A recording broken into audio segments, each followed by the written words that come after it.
High guys, welcome to my channel is Sinad Adhikari mini ব্লগে সবাইকে জানাই শুভ রামনবমীর শুভেচ্ছা। তো আজকের আমরা চলে এসেছি ডায়মন্ড হারবারে রামনবমী দেখতে। তো এই যে এই রাস্তাতেই রামনবমীর মিছিল চালু হবে। তো রোড শো আমরা একটু যাচ্ছি ফটো আর ভিডিও শ্যুট করতে। তো আমরা ফিরে আসবো। রামনবমী রোড শো চালু হয়ে গেছে।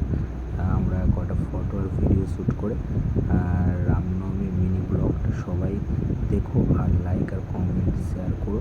সবাই একটু জয় শ্রীরাম জানিয়ে যেও। তো গাইস, আজকের অনেক দিন পরে আমি আমার শহর, ভালোবাসার শহর ডায়মন্ড হারবার এইভাবে দেখাচ্ছি। শুধু জাস্ট ভিউটা দেখো। সত্যি ভালোবাসার শহর তো ভালোবাসার শহর। তো ডায়মন্ড হারবার থেকে যারা ভিডিওটা দেখছো সবাই কমেন্টে জানিয়ে যাবে। তো আমাদের ভিডিওর একটা ছোট্ট ক্লিপ একটু দিয়ে গেলাম, ঠিক আছে।